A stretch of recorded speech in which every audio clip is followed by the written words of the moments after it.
Ce soir, le PS déposait 6 interpellations que vous nous aviez présentées lors d'une conférence de presse. Est-ce qu'elles ont été reçues à la hauteur de ce que vous espériez?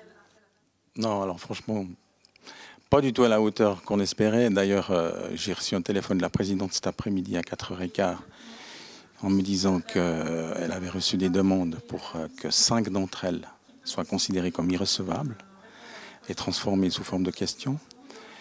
La seule qui était recevable, selon elle, concernait la prolongation de la convention pour le casino-théâtre.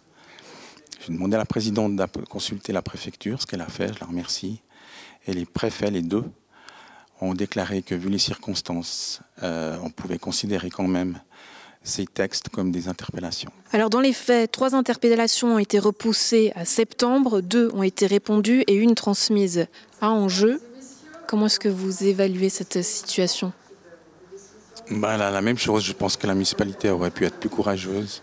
C'était des mesures qui visaient à relancer l'économie d'une part, mais aussi à aider les familles et les commerçants, les établissements publics, les marchands.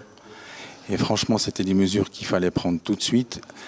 Ils ont déjà commencé pour ce qui est de la mise en place des terrasses provisoires pour les établissements publics. J'ai pu voir leur formulaire.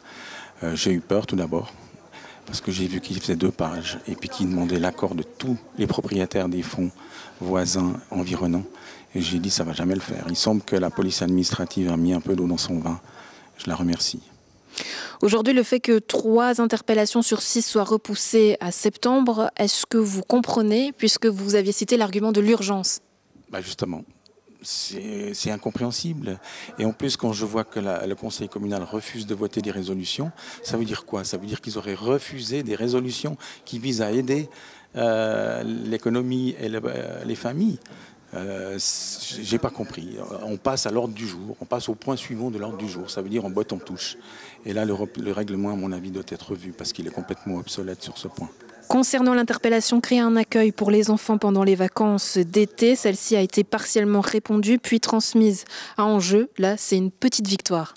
Mais quand même, je pense que là, on peut remercier Madame Rode d'avoir fait cette proposition. Elle a été suivie, je crois, à la majorité, large majorité. Et puis, on verra. Mais Angers, normalement, pendant les vacances d'été, ferme. Les structures d'Angers ferment pendant 3 semaines. Fin juillet, début août. Et nous, on voulait justement que ces structures provisoires soient mises en place par des sociétés, par des bénévoles, pendant ces 3 semaines-là. Du coup, 3 interpellations seront réétudiées pour septembre. Est-ce que le PS compte changer de tactique d'ici là? Comment est-ce que vous allez travailler en groupe? Déjà réfléchir sur ce règlement qui nous permet pas de proposer des résolutions puisqu'on botte en touche. Et ça, je pense qu'il faut que je consulte. Je vais voir le règlement des communes, le service des communes et voir plus haut. Il y a quand même 2 mois qui nous séparent du 8 septembre, qui est sauf erreur la date du prochain conseil communal. C'est clair qu'il peut se passer des choses. Moi, je ne désespère pas quand même de voir la municipalité agir. Mais franchement, on est déçus. Le groupe socialiste vert est déçu. Même si ces interpellations, elles proviennent que du PS, on est quand même un groupe socialiste vert et j'espère qu'on va le rester aux prochaines élections. On verra tout ça à la fin de l'année. Mais la municipalité, à majorité de droite depuis le mois de novembre, ne joue pas le jeu de l'aide à leurs concitoyens, simplement.